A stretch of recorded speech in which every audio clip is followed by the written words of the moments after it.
Olá pessoal, tudo bem? Estamos aqui hoje para mais uma aula de farmacologia veterinária, onde hoje a gente vai iniciar o nosso semestre acadêmico, né?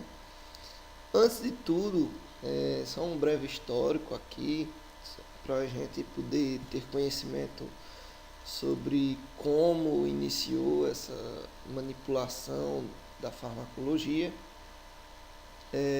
O primeiro registro que se tem sobre farmacologia é em 1550 a.C., é um papiro conhecido como papiro de Herbes, onde nele está descrito, na época do Egito Antigo, que se utilizavam algumas plantas, existiam alguns tipos de venenos que eram utilizados como remédio para os seres humanos naquela época. Então é o primeiro registro que se tem sobre farmacologia.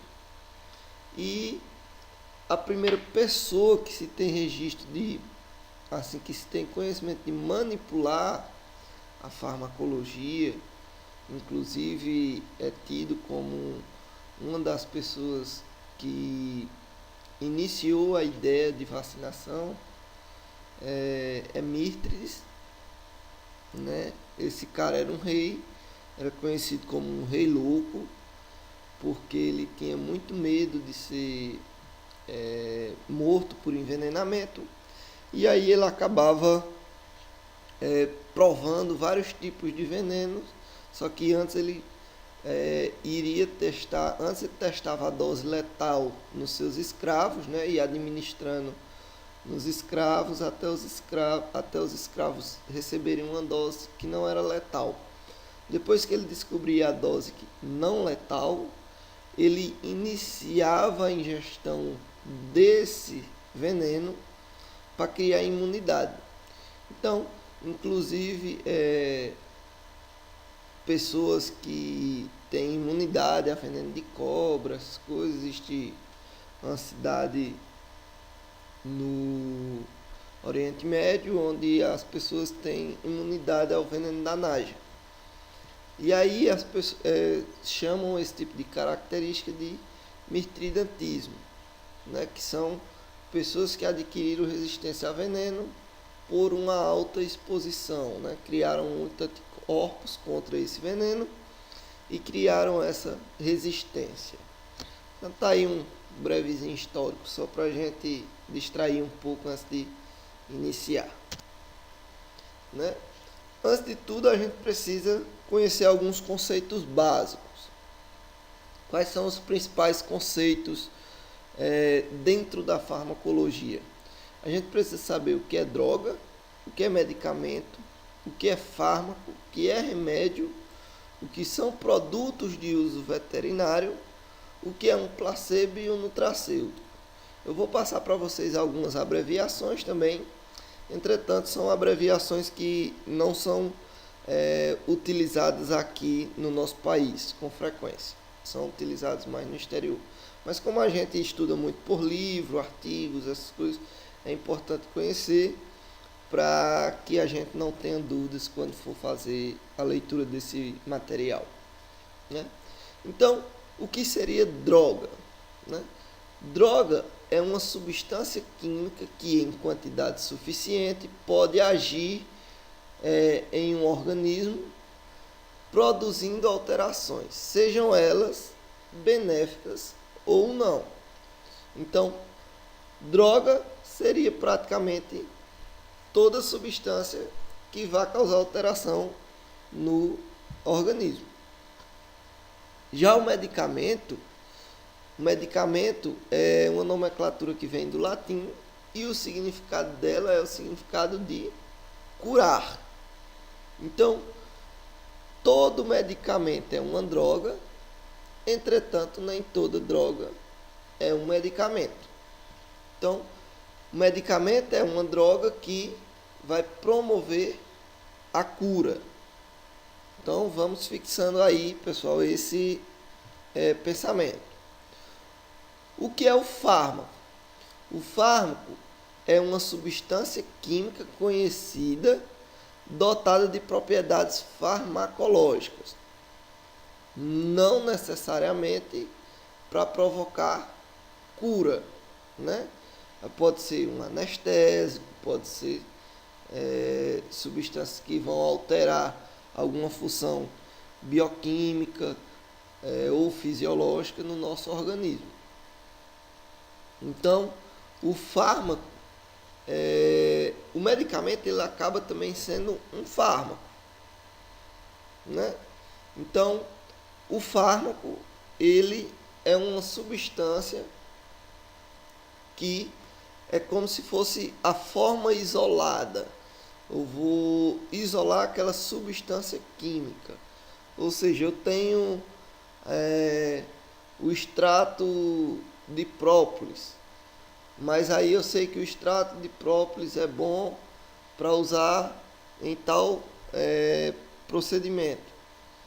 Quando eu vou falar do fármaco, eu preciso saber qual aquela substância dentro do extrato de própolis que vai promover aquele meu resultado. Então, o fármaco, ele é a substância química, é o princípio ativo, como a gente diz quando fala de farmacologia, né? E remédio, o que seria remédio? Bem, pessoal, remédio é uma nomenclatura que acaba sendo bem ampla, porque remédio é tudo aquilo que cura ou alivia a dor. Então, pessoal, quando a gente vê aqueles casos de doutores da alegria, de terapia assistida por animais, na medicina veterinária é muito importante a participação do tutor em animais que estão internados. Então, quando a gente tem um auxílio, mesmo que psicológico, né? Então, isso também é classificado como remédio. Remédio é tudo o que cura ou alivia a dor. Então, pessoal, se vocês acham que carinho, amor, atenção, cuidados de higiene, você tem um animalzinho internado com parvovirose, fazer a limpezazinha do canil, fazer a limpeza do animal, evitar com que o próprio animal fique melado em fezes ou em sujeira. Isso promove uma melhora psicológica no animal, que isso acaba auxiliando no tratamento. Então, isso aí também faz parte do remédio. Por quê? Carinho e amor promove liberação de hormônio.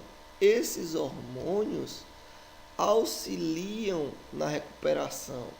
Um animal estressado, um animal com dor, estresse, isso libera algumas substâncias no organismo, por exemplo, as catecolaminas, que pode dificultar na cicatrização de uma ferida, né?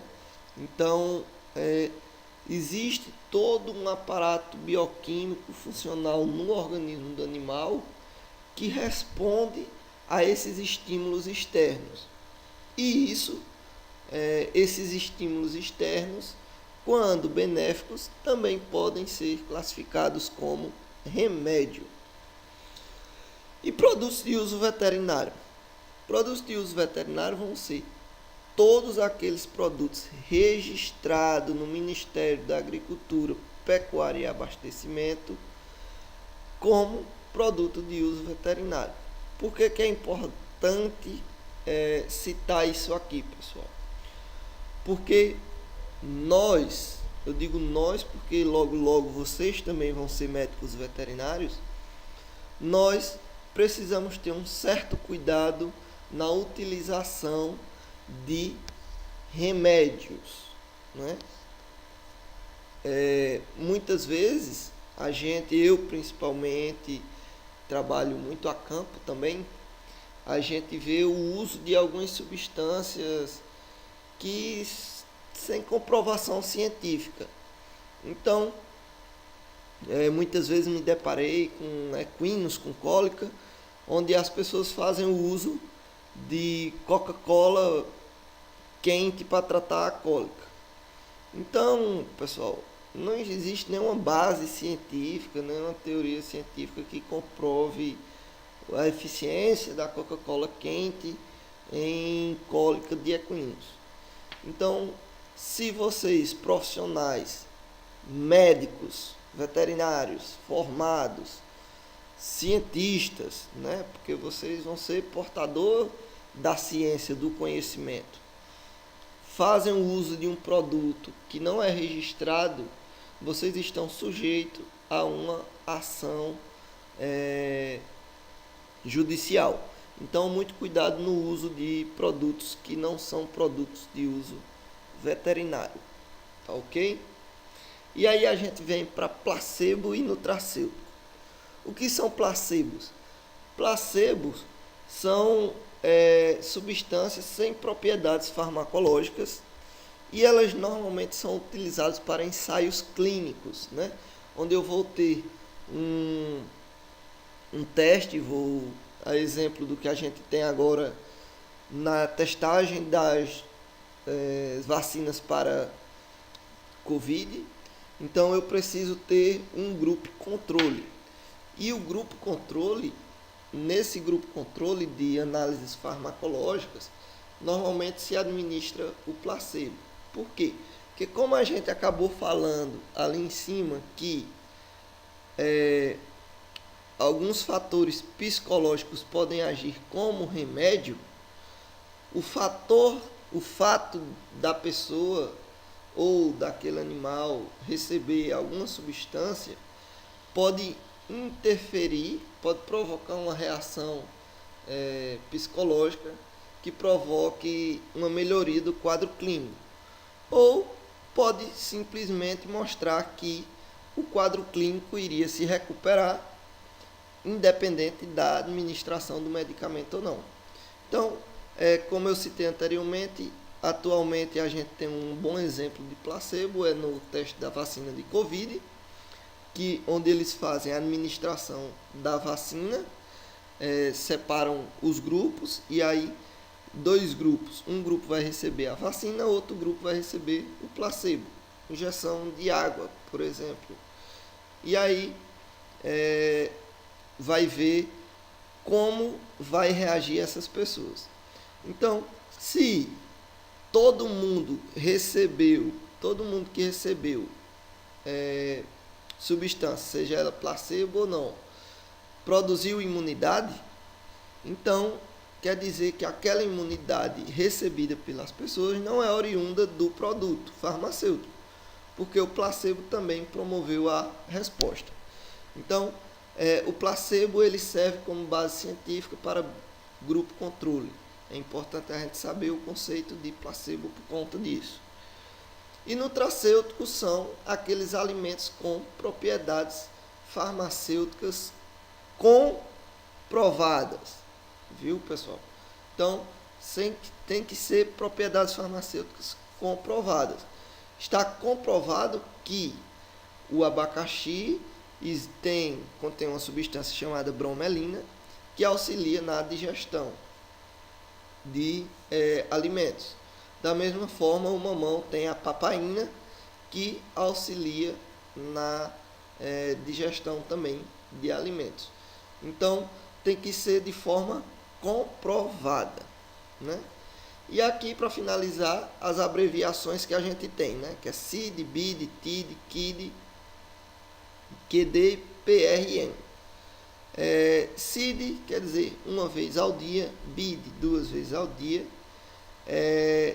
TID quer dizer 3 vezes ao dia, KID quer dizer 4 vezes ao dia, QD que vem do latim qualquer dia, quer dizer todos os dias. PRN não quer dizer porra nenhuma, viu? Para vocês que gostam de brincadeira. PRN quer dizer por Renat, ou seja, se necessário. Por exemplo, se eu vou prescrever uma dipirona para um animal que está com febre, aí eu prescrevo dipirona de 8 em 8 horas ou de 6 em 6 horas e boto PRN, se necessário, ou seja, se ele sentir dor ou se ele sentir febre, entendeu? PRN quer dizer se necessário. E aí a gente tem as áreas da farmacologia, pessoal. Farmacodinâmica, farmacocinética, farmacognosia, farmacotécnica, imunofarmacologia, farmacologia clínica, farmacoterapêutica e toxicologia, que alguns grupos de estudiosos não classificam como da área da farmacologia, já outros classificam, porque toxicologia é uma área, uma vertente da farmacologia que estuda apenas agentes tóxicos e não agentes com função terapêutica. Então, por esse motivo, alguns autores classificam toxicologia como uma área afim e não uma área da farmacologia, mas isso aí é relativo. Então, tanto faz como tanto fez. Inclusive, vocês têm a disciplina de ou de toxicologia também. Onde farmacodinâmica é a área da farmacologia que vai estudar a interação do fármaco, do medicamento ou da droga, com o organismo, e aí vai ter, ou com outro fármaco, aí a gente vai ter interação fármaco-fármaco, interação fármaco-organismo, receptores, a gente vai ver tipos de receptores e tudo mais, a gente vai ver mais na frente. Farmacocinética, que é a área da farmacologia que vai estudar o movimento do fármaco dentro do organismo. E aí, quando eu digo movimento, eu digo desde a sua entrada, onde a gente vai ver vias de administração, vias de metabolização, vias de excreção. Então, ele vai estudar desde a sua entrada até a sua eliminação do organismo. Então, a farmacocinética e a farmacodinâmica, elas estão bem integradas uma com a outra e uma interfere na outra. Por que eu digo isso? Se um fármaco tiver uma característica de forte ligação com o receptor, isso vai dificultar a sua excreção. Então, ele acaba, por uma característica farmacodinâmica, interferindo na farmacocinética. Não é isso? Então, se a gente for visualizar aqui mais ou menos, tomei o remédio ou administrei o medicamento via intramuscular e tudo, inicia farmacocinética. Caiu na corrente sanguínea, farmacocinética. Chegou ao local alvo, farmacodinâmica, E aí, interação fármaco com o receptor. Ou se eu tiver administrado dois fármacos ao mesmo tempo, caiu na corrente sanguínea, começa a farmacodinâmica, interação fármaco-fármaco. Depois que tem a interação do fármaco com o receptor, vou iniciar a metabolização desse fármaco. Então, volta a ser farmacocinética. E aí, a eliminação ou excreção desse medicamento. E aí, desse fármaco. Farmacocinética de novo. Entendemos aqui, pessoal? A diferença de farmacocinética e farmacodinâmica. É muito importante vocês entenderem o conceito de farmacocinética e farmacodinâmica para a gente entender as características em cada uma. E aí, farmacognosia é uma área da farmacologia que estuda o processo de extração de princípios ativos, seja ele de um mineral, de um vegetal, né? Então, é a técnica utilizada para extrair, para conseguir isolar aquele princípio ativo. É a área da farmacologia que vai estudar como eu vou isolar aquele princípio ativo.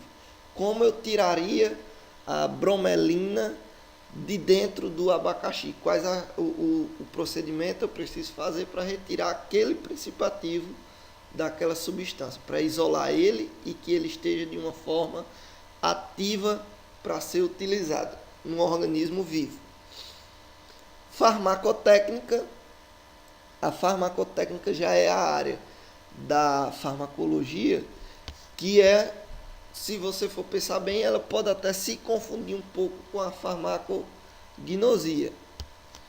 Enquanto a farmacognosia ela vai estudar a forma de extrair, a farmacotécnica ela vai estudar a forma de purificar, isolar, para que ele se apresente da melhor forma ativa possível para a administração e o uso, manipulação desse fármaco.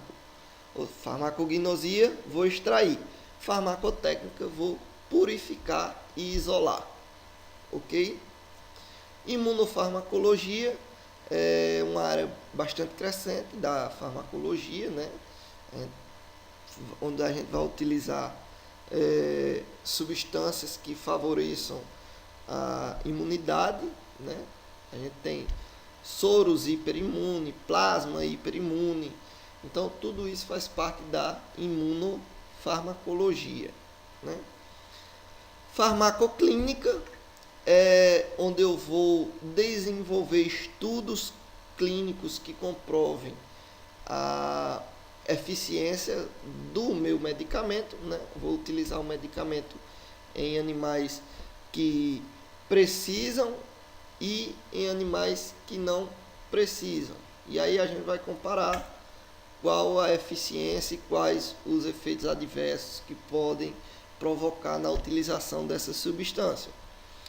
Farmacoterapêutica já é um conceito mais amplo, né? Ele vai aí desde exames complementares que possam ser utilizados, né? Vocês vão ter uma disciplina ainda de terapêutica. É um conceito mais amplo sobre a farmacologia por causa do sufixo terapêutica, né? A terapêutica é uma coisa bem ampla, né? E toxicologia, como a gente já citou também, é a área da farmacologia que vai estudar apenas agentes tóxicos. E aí, pessoal, só para vocês terem conhecimento, antes de uma prescrição medicamentosa que o médico precisa, o médico veterinário precisa fazer, ele tem que considerar no mínimo 3 aspectos. O aspecto clínico. O que seria o aspecto clínico? O aspecto clínico está referente ao animal. Então, aspectos clínicos qual a doença, né? Qual é a verdadeira doença daquele animal? Eu tenho que considerar os aspectos clínicos. Ou seja, o animal está apto a receber aquele medicamento? Esse medicamento pode comprometer o animal? Eu tenho um animal que está doente, eu preciso prescrever um medicamento. Entretanto, no meu exame clínico, eu percebi que o animal também é cardiopata. Eu vou utilizar aquele medicamento que vai promover a cura daquela doença, sabendo que aquele medicamento é cardiotóxico e o meu paciente é cardiopata. Então, eu tenho que considerar os aspectos clínicos. Não quer dizer que eu não vá usar. Eu posso utilizar. Mas se eu utilizar, eu tenho que utilizar sabendo que aquele medicamento pode provocar danos ao meu paciente. E eu tenho que estar preparado. É o que eu chamo de risco assumido. É essencial tratar aquilo com aquele medicamento, não tem outra maneira. Se não tiver outra maneira, ou se for a maneira mais eficiente, consideração do aspecto clínico, válido. É um risco assumido. Mas aí eu também passo isso para o tutor. Vai usar esse medicamento, ele pode provocar um problema. Não é o caso do que a gente tem hoje em dia, né, que as pessoas querem tomar cloroquina, né, sabendo que a cloroquina não tem comprovação científica, ou seja, ela não tem aspecto legal, e também não tem aspecto profissional, porque não se toma da maneira correta, e não tem aspecto clínico, porque não tem comprovação científica e ainda provoca problemas cardiológicos, né, comprovados. Então, tomar um pouco de cuidado nisso aí. Então, aspecto clínico é referente à clínica do animal, a doença que ele tem. Se vai ser relevante para a cura dele ou se pode provocar algum mal. Se eu estou dando o medicamento para a doença, o medicamento correto para a doença. E aí, o aspecto profissional é o quê? Eu já considerei o aspecto clínico. E o aspecto profissional é: estou dando da maneira correta? A posologia está correta? O que seria posologia? Posologia é frequência, quantidade, frequência e duração do tratamento. Então, o aspecto profissional é: eu sei o medicamento correto para aquela doença, que é o aspecto clínico. E o aspecto profissional é: eu estou dando da maneira correta? Estou dando 2 vezes ao dia, durante 20 dias, é a maneira correta? Então, esse é o aspecto profissional. A dosagem está correta, é tantas miligramas por quilo. Então, é a quantidade, a frequência e o tempo da duração do tratamento. Esse é o aspecto profissional. E o aspecto legal é: esse medicamento, existe uma legislação vigente que permita o uso desse medicamento ou dessa substância? A gente tem que estar atento para o aspecto legal. Eu sei que pó de água de ameixa, casca de aroeira, ajuda na cicatrização. Ajuda, lógico. As pessoas mais velhas e a gente já percebeu o uso disso aí, mas numa prescrição farmacológica eu não posso botar, aplicar sobre a ferida casca de aroeira e lavar com água de ameixa. Isso aí, pessoal, infringe o aspecto legal da prescrição farmacológica. Isso aí pode ser uma brecha para vocês receberem um processo. Então, bastante cuidado em todos esses aspectos. E aí, a gente vem para a área da farmacologia, que é a farmacodinâmica. A gente já falou muito só antes de entrar em farmacodinâmica, né? Então, vamos lá. Farmacodinâmica, como a gente já citou anteriormente, é a área da farmacologia que estuda medicamentos pelos quais um medicamento atua nas funções bioquímicas e ou fisiológicas de um organismo vivo, né? Ou seja, é a interação do medicamento com o organismo ou do medicamento com o medicamento dentro do organismo, viu? E aí vem aquele velho ditado da química, né? Na natureza nada se cria ou nada se destrói. Na farmacologia a gente diz que na farmacologia nada se cria ou nada se destrói. Apenas tem a modificação da função. Eu não crio nenhuma função, nem eu extingo uma função. Eu posso aumentar, diminuir ou até mesmo inibir, mas destruir, tirar daquele organismo é difícil. Então, antes de tudo, a gente precisa conhecer alguns conceitos, né? A gente precisa saber o conceito de medicamentos estruturalmente específicos e medicamentos estruturalmente inespecíficos. O que é um medicamento estruturalmente inespecífico? Medicamentos estruturalmente inespecíficos, como o nome já diz, né? Ele vai agir numa superfície, ele não precisa se ligar a nenhum receptor, ele não tem nada que seja específico para ele. Como ele não tem nada específico para ele, ele vai se tornar uma coisa inespecífica. Então, esses medicamentos são aqueles medicamentos que não agem se ligando a receptores. Eles vão agir em superfície, eles podem transpassar a barreira da célula, né?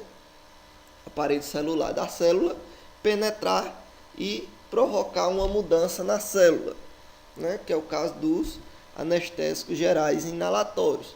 Ou eles podem agir na superfície da célula, destruindo a parede celular. É o caso de desinfetantes. Então, eles não têm algo específico para se ligar.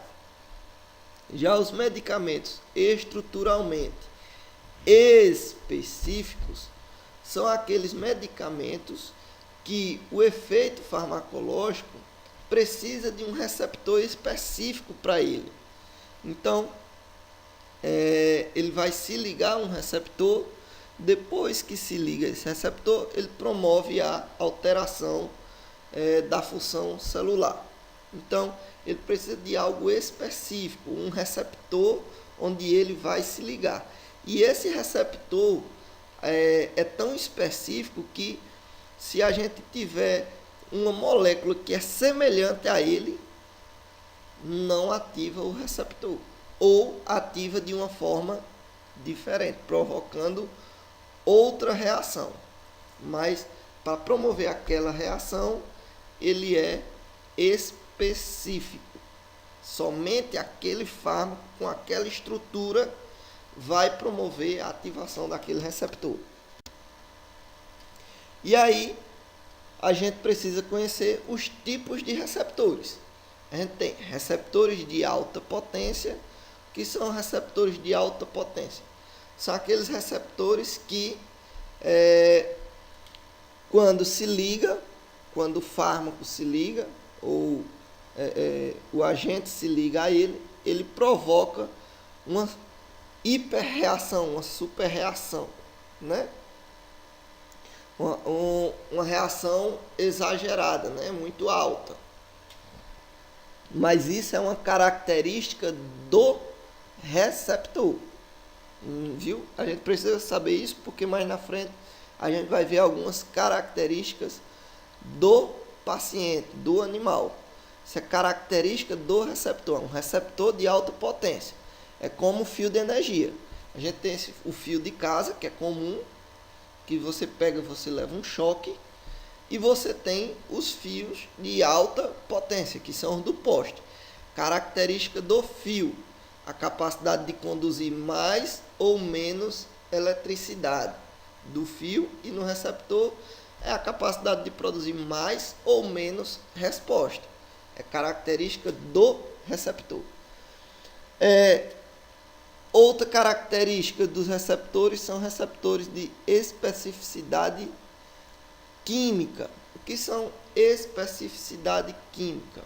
Especificidade química é quando você tem uma estrutura química do fármaco e o receptor.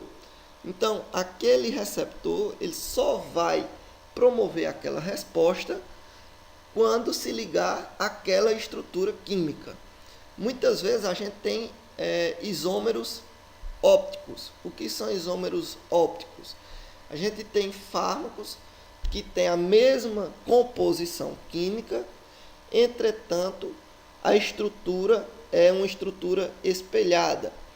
Vocês lembram em bioquímica que muitas vezes a gente tem ligações que são ligações para frente e outras para trás. No isômero óptico, aonde aquela ligação era para frente, ela vai ficar para trás, onde ela vai ficar para trás, vai ficar para frente. Então é uma isomeria óptica. Então, mesmo os isômeros ópticos, fármacos que são exclusivamente idênticos, só mudam a posição da ligação química, mesmo assim, eles não promovem a mesma resposta. Eles se ligam ao receptor, ativa, mas promovendo uma resposta química diferente. Então, é a especificidade química dos receptores. E nós vamos ter os receptores de especificidade biológica, que são receptores de especificidade biológica. Essa característica de especificidade biológica, ela se dá por tecido biológico, né? Existem alguns tecidos que têm mais receptores para aquela substância do que outra, né? Vamos dizer, vocês vão ver mais na frente, a gente às vezes faz a utilização de fármacos do sistema nervoso autônomo. Então, se eu faço a utilização de um beta-adrenérgico, esse medicamento, por característica, ele vai agir mais em pulmão e coração, por ter uma grande quantidade de beta-receptores. Então, é uma característica de especificidade biológica, né? Aqueles receptores, por uma característica biológica, existem numa quantidade maior naqueles tecidos. Então, é uma característica biológica, de especificidade biológica. Viu? E aí, a gente vai ter os alvos, né? Onde esses medicamentos vão se ligar. Esses medicamentos, eles podem se ligar em enzimas, né? Alterando a função dessas enzimas. Eles podem se ligar em moléculas transportadoras, né? Alterando a função dessa molécula transportadoras. Podem se ligar a receptores. E aí esses receptores podem ser receptores celulares, receptores ligados à proteína G e receptores não ligados à proteína G. E aí a gente vem finalmente para a relação dose-resposta, né? Pessoal, muita atenção nisso aqui. É muito comum o pessoal confundir. Então, vamos lá. A gente vai ter, daqui para frente, costumar utilizar a palavra agonista e antagonista. A gente tem que prestar bastante atenção quando essas palavras vão estar relacionadas a o receptor fármaco ou quando eles vão estar falando a uma interação farmacológica. Aqui a gente está falando da relação dose e resposta. É do fármaco com o receptor, né? A interação do fármaco com o receptor. Então, a gente precisa focar nisso bastante, viu? Antes disso, a gente vai ver algumas características dessa relação dose-resposta, onde a gente vai ter o agonista e o antagonista. Quando a gente vai falar de potência, eficácia máxima, inclinação e variação biológica, a gente quer dizer o quê? Onde a gente diz potência, quer dizer que um fármaco, o que é a potência? É a quantidade mínima necessária do fármaco para desencadear uma resposta. Então, se com 1 miligrama o fármaco já iniciou uma resposta, então esse fármaco, a potência desse fármaco é de 1 miligrama. Se outro fármaco precisou de 2 miligramas para iniciar uma resposta, qual é o fármaco mais potente? É o que precisou de menos quantidade, né? Quanto menor a quantidade para desencadear a resposta, maior a potência. Mais na frente a gente vai ter um gráfico, fica melhor de entender. Então, entendemos isso, não é, pessoal? E aí, potência está relacionado com o quê? Com a quantidade de fármaco, né? A menor quantidade de fármaco para desencadear a resposta. O que seria a eficácia máxima? A eficácia máxima é quase como se fosse o contrário. É a quantidade de fármaco que vai promover o máximo de resposta. Então, cheguei a um certo ponto que eu estou medindo a resposta, o mecanismo dose-resposta desse animal. Então, dei 1 miligrama, teve uma resposta. Dei 2 miligramas, uma resposta maior. 3 miligramas, uma resposta maior. 4 miligramas, uma resposta maior.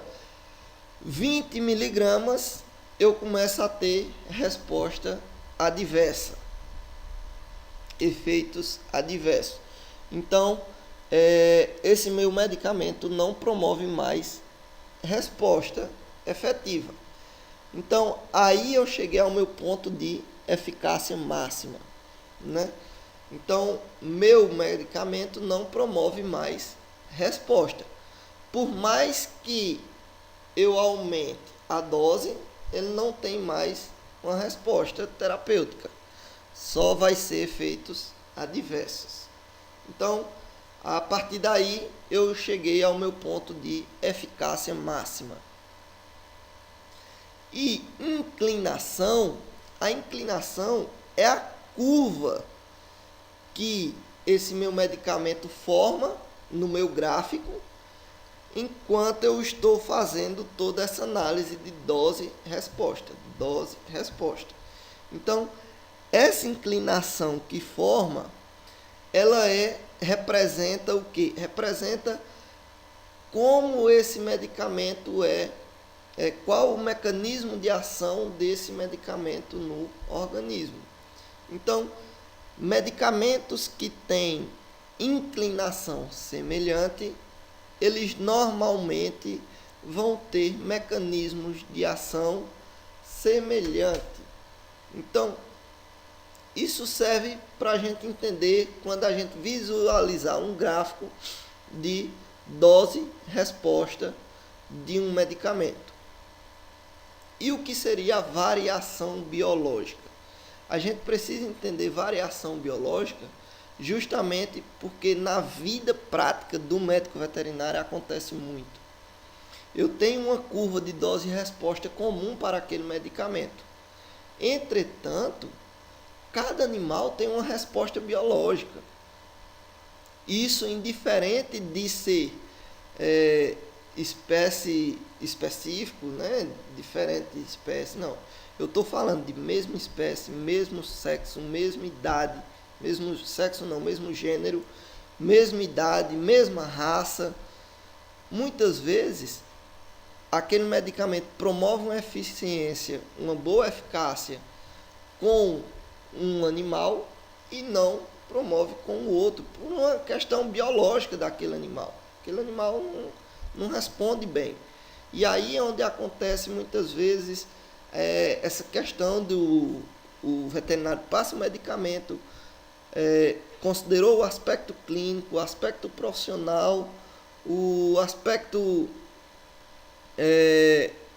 o aspecto legal, só que o animal, por uma variação biológica dele, não promoveu a resposta. Aí, às vezes, o tutor sai para outro profissional e vai falar mal do profissional anterior, né? passou tal remédio, não deu certo.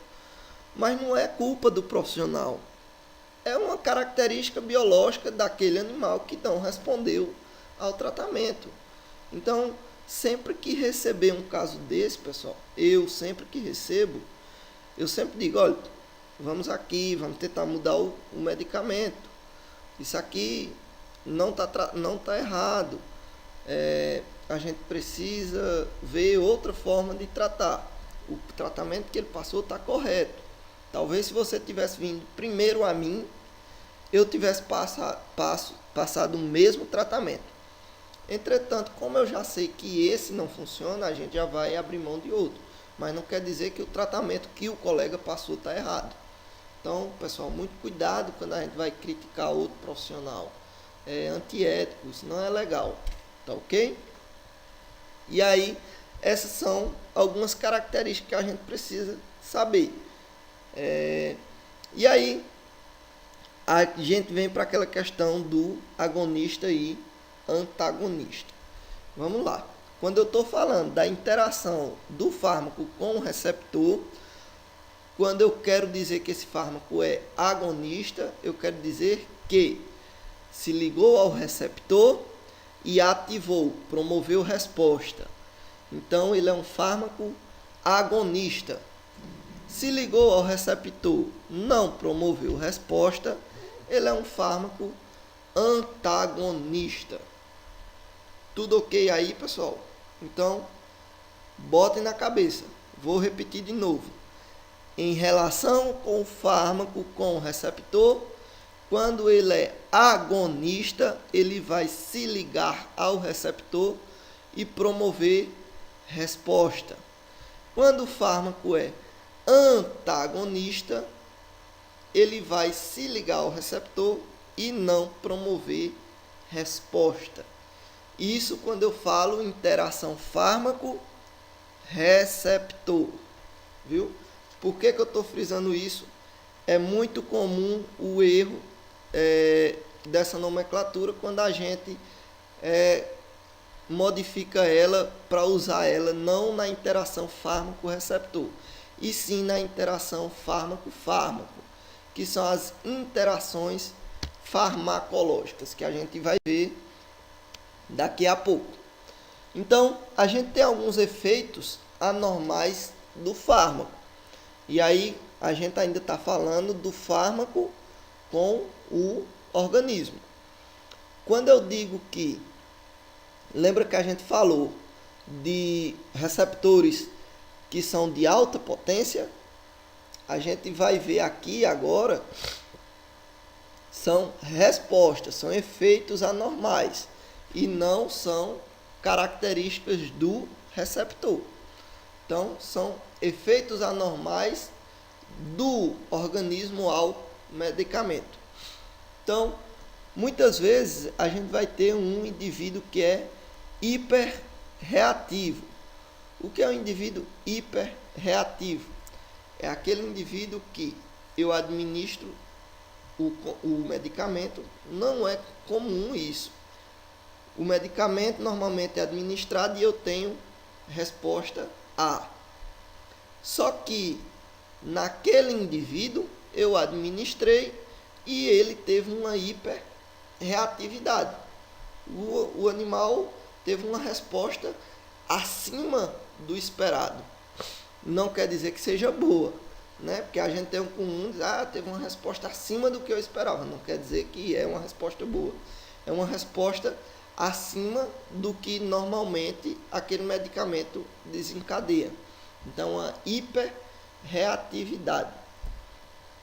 Quando eu tenho uma resposta abaixo do que eu esperava, eu vou ter uma resposta, um efeito hiporreativo.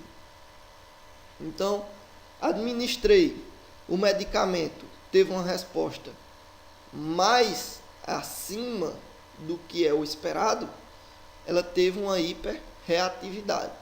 Se a resposta foi abaixo do esperado, é uma hiporreatividade. Então, fixamos isso na cabeça, né? E aí a gente tem também o efeito de tolerância. O que é tolerância? Vamos lá, pessoal. Para o significado da palavra, o que é tolerar? Muitas vezes eu não gosto da pessoa, mas por questões profissionais, que é o que vocês precisam muito, né? Fazer trabalho em grupo, lembra disso, pessoal? Fazer trabalho em grupo com uma pessoa que você não se dá bem, mas tem que tolerar. O que é tolerar? É aprender a ignorar aquela resposta negativa que eu tenho.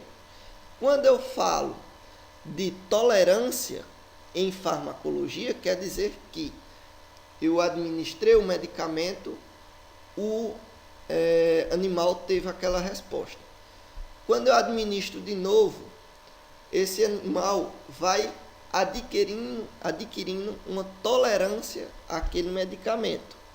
E aí vai diminuindo, com o passar do tempo, a sensibilidade ou a resposta daquele medicamento. A gente tem que entender isso porque quando a gente fala de taxifilaxia ou dessensibilização, é uma coisa bem parecida, só que acontece em um período de tempo diferente.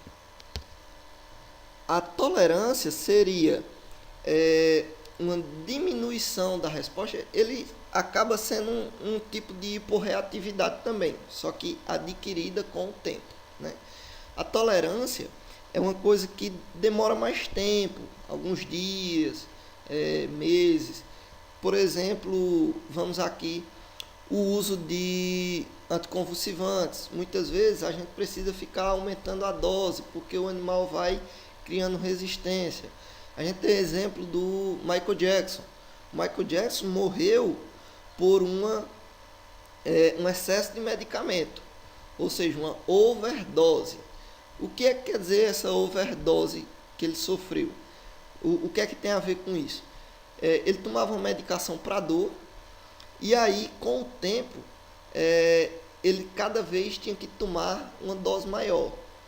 Por quê? Porque o organismo dele estava se tornando tolerante àquela dose. E aí, toda a vida precisava de uma dose maior, de uma dose maior, de uma dose maior.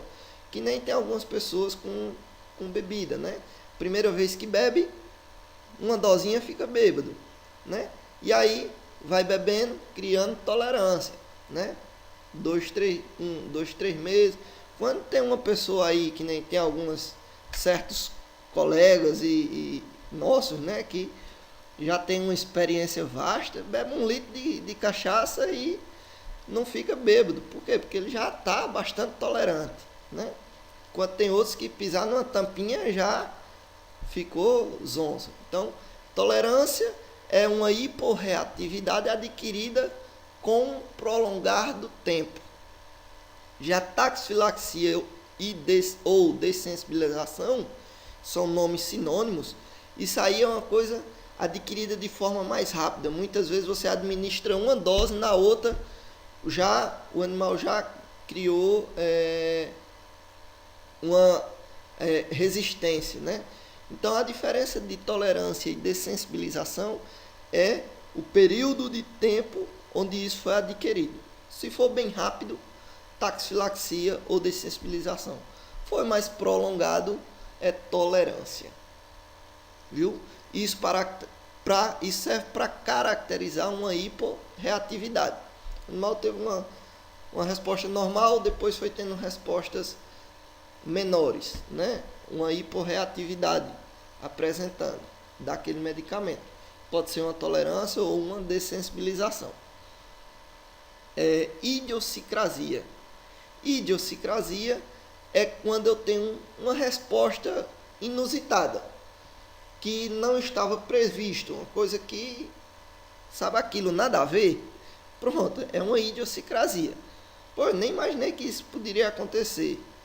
Nunca ninguém imaginou que isso poderia acontecer. É uma idiosincrasia. Sabe? Vou voltar para o contexto da bebida. Sabe aquela pessoa bem calmazinha, tímida, que quando bebe vira a piloura doida? Pronto. Isso ali é uma idiosincrasia. Ninguém imaginou que ia beber e fazer aquilo. É uma idiosincrasia. Ninguém nunca imaginou que poderia acontecer, mas aconteceu. Todo mundo está sujeito. E aí a gente vem para supersensibilidade e hipersensibilidade. Como diferenciar uma da outra? Da mesma forma que eu caracterizei uma hiporreatividade, que tinha tolerância, tinha taxifilaxia, né? Vai diminuindo a resposta por essas duas características, eu posso caracterizar uma hiperreatividade. E aí, essa hiperreatividade, ela pode ser por supersensibilidade. Administrei, teve aquela resposta. Na segunda vez que eu administrei, aquele indivíduo teve uma resposta maior. Administrei de novo, teve uma resposta maior. Isso pode ser por modificação em características farmacocinéticas ou farmacodinâmicas daquele medicamento. E aí, com o tempo, eu vou tendo doses maiores, ou vou tendo respostas maiores. Isso é uma supersensibilidade. E o que é uma hipersensibilidade? Uma hipersensibilidade, ela está sempre relacionada com reação imunológica, ou seja, alergia, pessoal. Eu sempre vou ter interação de anticorpos. Então, hipersensibilidade sempre vai ter interação de anticorpos. E aí, lembra que a gente falou anteriormente que tinha que ter consciência do que é antagonista e agonista, ou antagonista, que é aquele fármaco que vai se ligar ao receptor e não vai promover reação, e o agonista é aquele fármaco que vai se ligar ao receptor e promover ação. Ali quando a gente estava falando na interação do fármaco com o receptor. Aqui a gente vai falar de interação farmacológica, ou seja, de um fármaco com outro fármaco. Bota isso na cabeça, pessoal. Interação. Não tem como ter interação sozinho, né? Interação tem que ter no mínimo 2. Então, só na Bahia que tem interação de um só, né? Inclusive tem a música que eles cantam. Quer aprender? Pegue uma latinha e bata uma na outra. Não tem como bater uma latinha uma na outra se eu só tenho uma, né? A não ser que eu esteja em interação, eu e outra pessoa. Aí eu vou pegar uma latinha e bater na latinha do outro. Então, bota isso na cabeça para fixar o que é interação, né? Então, nas interações medicamentosas, a gente pode ter elas de dois tipos, dois grandes tipos, né? Sinergismo e antagonismo. Sinergismo vão ser aquelas interações onde a resposta sempre vai ser boa ou não vai ter modificação. Tanto faz como tanto fez. Como eu gosto de brincar, nem flói, nem contribui, né? Então, a gente tem dois tipos de sinergismo. Sinergismo por adição e sinergismo por potenciação. Antes de tudo, a gente vai definir o que é sinergismo. Sinergismo se caracteriza por dois fármacos indo na mesma direção, podendo eles aumentar a resposta do outro ou não influenciar na resposta. Eu não vou aumentar, mas também não vou diminuir. E aí ele pode ser por adição ou potenciação. Quando ele é por adição, eu estou querendo dizer que ele não influi nem contribui. Vai ser aquele fármaco que a soma da ação deles dois separados, administrei esse fármaco A e fármaco B. Quando eu somo a ação deles dois separados, em momentos diferentes, eu vou ter a mesma ação de quando eu administro eles juntos. ou seja, a ação deles dois separados, a soma da ação deles dois separados é igual à soma da ação deles dois juntos. A mais B é igual a AB. Ou seja, vamos jogar aqui para uma comparação não prática, mas uma comparação que dê para vocês entenderem melhor. Se um pedreiro constrói uma casa em um dia e o outro pedreiro constrói outra casa em um dia, quer dizer que pedreiro A e pedreiro B em um dia construíram duas casas, né? Cada um construiu uma. Se eu botar eles dois para trabalharem junto, eles só vão construir duas casas, mesmo os dois trabalhando junto. Ou seja, a ação deles dois separada é igual à ação deles dois juntos. Já no sinergismo por potenciação, eu vou ter a ação dos dois junto é maior do que a ação deles dois separado.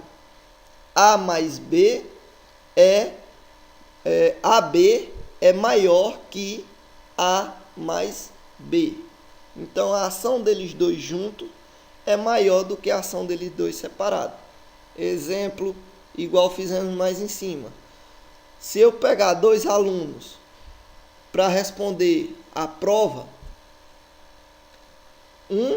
a nota de um foi 3 e a nota do outro foi 3. Eles estão respondendo de forma individual. Somando as duas notas vai dar 6. Então, se eu boto eles dois para responder a prova junto, vamos dizer que as questões que um acertou, o outro errou, e as questões que o outro errou, um acertou. Então, quando eu boto para eles responderem a prova junto, eles tiram um 9. Ou seja, a soma da ação deles dois junto foi maior do que a soma da ação deles dois separados. Ou seja, um promoveu a potenciação do outro. E isso aí pode ser por características farmacocinéticas ou farmacodinâmicas, que vão favorecer a ação do outro. Por exemplo, a utilização de dois tipos de antibióticos, os beta-lactâmicos e os aminoglicosídeos. Os beta-lactâmicos, eles dificultam a formação da parede celular da bactéria. E os aminoglicosídeos precisam transpassar a barreira para agir lá no núcleo da bactéria, no núcleo da célula. Então, a ação do beta-lactâmico favoreceu a ação do aminoglicosídeo. Ele vai dificultar a formação da parede, o que vai facilitar a penetração de uma quantidade maior de aminoglicosídeo. Então, uma interação, um sinergismo por potenciação. Já quando eu falo de antagonismo, falando de antagonismo por interação, lembre, não é o antagonismo da interação fármaco-receptor. A interação de antagonismo farmacológico, fármaco-fármaco, né? Então, a gente vai ter dois tipos de interação. As interações de antagonismo farmacológico e não farmacológico. Qual é a diferença de uma para a outra? Quando eu falo de antagonismo farmacológico, eu estou querendo dizer que vai ter uma disputa direta ou indireta pelo receptor ou pelo mesmo cadeia de ação daquele receptor. Quando é um antagonismo não farmacológico, não vai ter essa disputa direta pelo receptor ou pela cadeia de ação do receptor, né? Então, Bota aí, farmacológico vai ter uma disputa por sítio de ligação ou uma disputa pela cadeia de ação do receptor. E o não farmacológico não tem essa disputa de cadeia ou de receptor.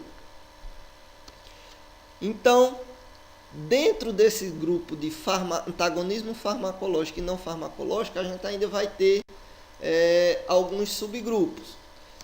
A gente vai ter o antagonismo farmacológico competitivo e não competitivo.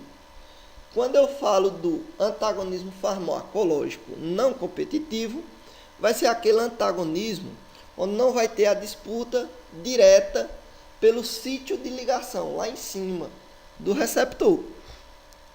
Muitas vezes eu vou bloquear uma ação subsequente, né, do receptor.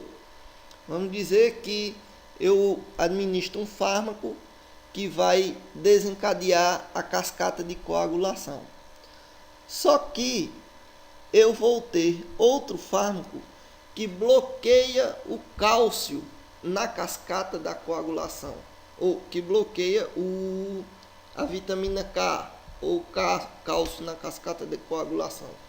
Então, pessoal,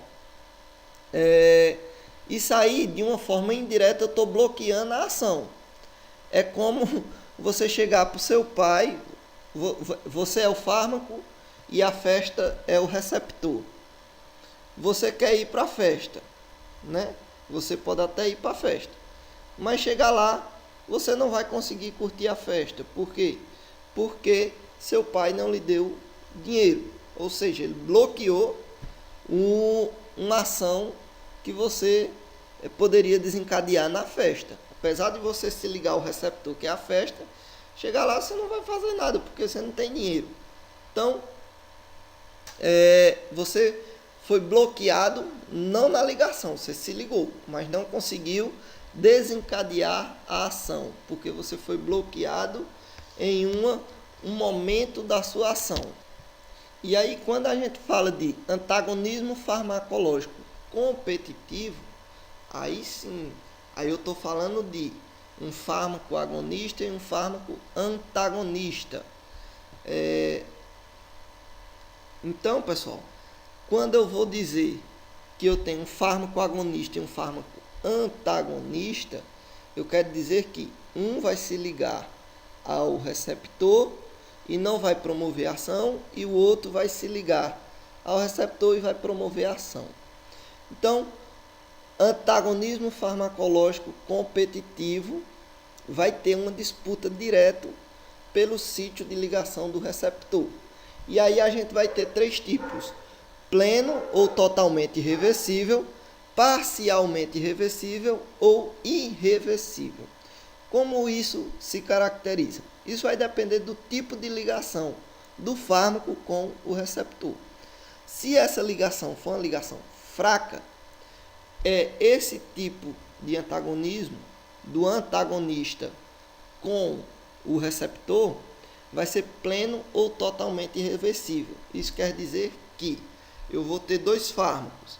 O fármaco antagonista se ligou ao receptor e está dificultando a ação do agonista.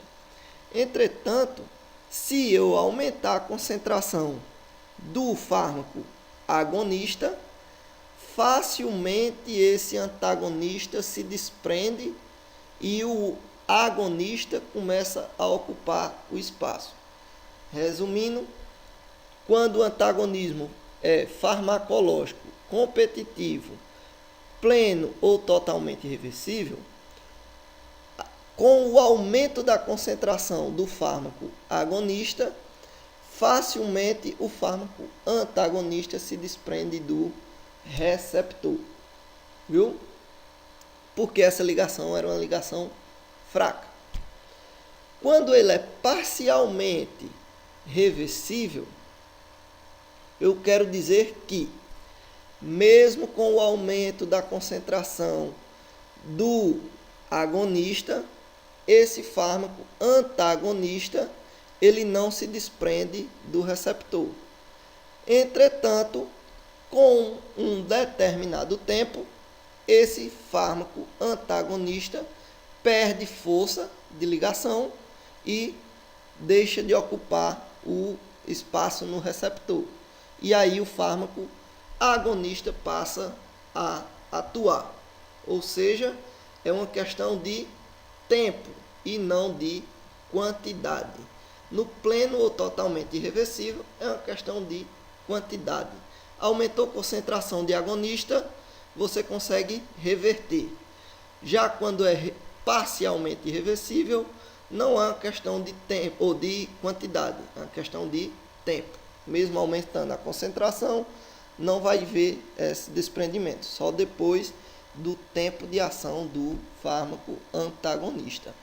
E quando eu falo de um fármaco com ação antagonista, farmacológico, competitivo, irreversível, eu quero dizer que não tem tempo, não tem quantidade que dê jeito.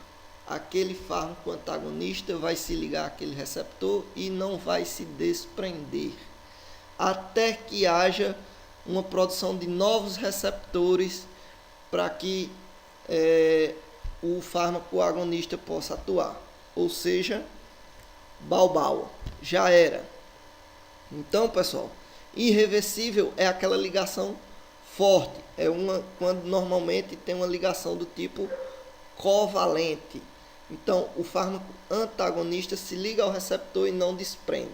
Vai ocupar aquele receptor, haja chuva ou haja sol. É que nem casamento.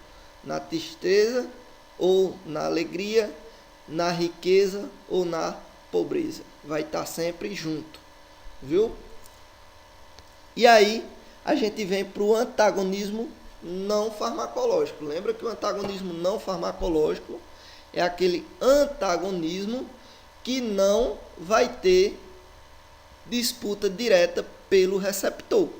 E aí a gente vai ter o antagonismo farmacológico ou antagonismo não farmacológico, disposicional ou farmacocinético, fisiológico ou funcional e químico ou antidotível.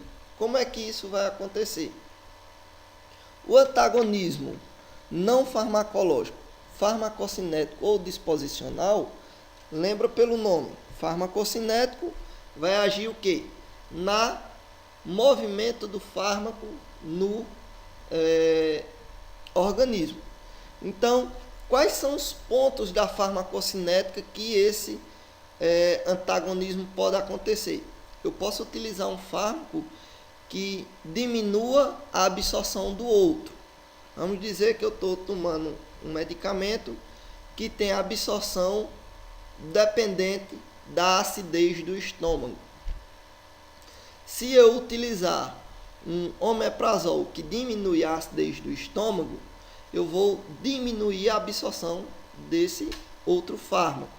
Então, eu vou ter um antagonismo farmacocinético ou disposicional. Ou então pode ser na excreção, que acontece muito em atletas que querem burlar o exame antidoping. Eles tomam uma substância proibida e para acelerar a excreção e vai acabar diminuindo a ação do fármaco, eles tomam um diurético. Esse diurético vai acelerar a excreção do fármaco. E aí eu vou prejudicar o fármaco, diminuindo o tempo de ação dele. E agindo aonde? Já na excreção. É outro ponto da farmacocinética que eu posso agir também. Ou acelerando a metabolização, que vai tornar esse fármaco inativo. Então, quando eu falo em antagonismo não farmacológico, disposicional ou farmacocinético, eu quero dizer que ele vai agir em um ponto da farmacocinética, absorção, metabolização ou excreção. Quando eu digo que é um antagonismo não farmacológico, fisiológico ou funcional, eu estou falando de dois fármacos que vão agir, desencadear sua função. Entretanto, essas funções são funções opostas. Ou seja, eu vou usar um fármaco que causa taquicardia, que é o aumento do batimento cardíaco, e outro fármaco que causa uma bradicardia, que é uma diminuição do batimento cardíaco. O que é que vai acontecer? Um fármaco vai diminuir a ação do outro, porque a ação deles é uma ação oposta. Eu estou usando um fármaco que causa vasodilatação e outro que causa vasoconstricção. Não quer dizer que o meu organismo vai ficar vasodilatando, vasoconstrictindo. Vasodilata, vasocontrai. Vasodilata, vasocontrai. Não é isso que vai acontecer, pessoal. Eles vão somarem as forças opostas, né? E aí você sabe, quando eu tenho mais 2 com menos 3, eu vou ter menos 1, né? Então, isso quer dizer que vai sobreviver o que tiver a ação maior, o que tiver maior força. Como o conceito de antagonismo é 2 fármacos em direções opostas, o mais forte é aquele que vai se sobressair e ter sua resposta. É como se fosse um cabo de guerra, né? Se eu estiver puxando só, eu vou fazer menos força e puxar mais longe. Só que se eu tiver com outra força do outro lado, eu vou ter uma resposta menor, eu consegui arrastar menos. Então, o que for mais forte vai se sobressair. Então, no caso de 2 fármacos, um vasodilatando, outro vasoconstrictindo, vasoconstrição, vasodilatação, se o fármaco de vasodilatação for mais potente do que o fármaco que causa vasoconstricção, eu vou ter uma vasodilatação. Entretanto, não vai ser aquela resposta que seria se eu estivesse administrando ele sozinho. Vai ser uma resposta menor. Tá ok? Entendemos? E quando eu falo de antagonismo não farmacológico, químico ou antidotismo, é quando não vai ter a disputa do receptor e esses fármacos vão interagir entre si. Um se liga ao outro e bloqueia a ação. É o que acontece quando eu administro um soro antiofídico, ou seja, um soro contra picada de cobra. Teve a picada de cobra, está aquele veneno circulando no organismo. Eu aplico o soro, que são anticorpos contra a picada de cobra, por isso que é antidotismo, que se chama, que vem dos antídotos. E esse meu anticorpo se liga àquele veneno e bloqueia, impede que aquele veneno se ligue ao receptor e promova a ação. E aí eu consigo bloquear a ação do fármaco agonista antes mesmo dele se ligar ao receptor. E se ele estiver ligado ao receptor, ele se liga e desprende esse fármaco do receptor. Viu? Então, essa é uma reação química ou antidotismo. E aqui, pessoal, só um exercício de fixação para a gente ter uma noção daqueles conceitos de mecanismo dose e resposta que a gente falou anteriormente, né? Aqui eu vou ter na horizontal a escala de dose e na vertical a escala de resposta. Então, cada fármaco desse vai ter a sua potência. Qual é a potência? É o início aqui, ó. É a quantidade mínima de dose que iniciou a resposta, né? A dose mínima que iniciou a resposta. Então, cada fármaco aqui vai ter a sua potência.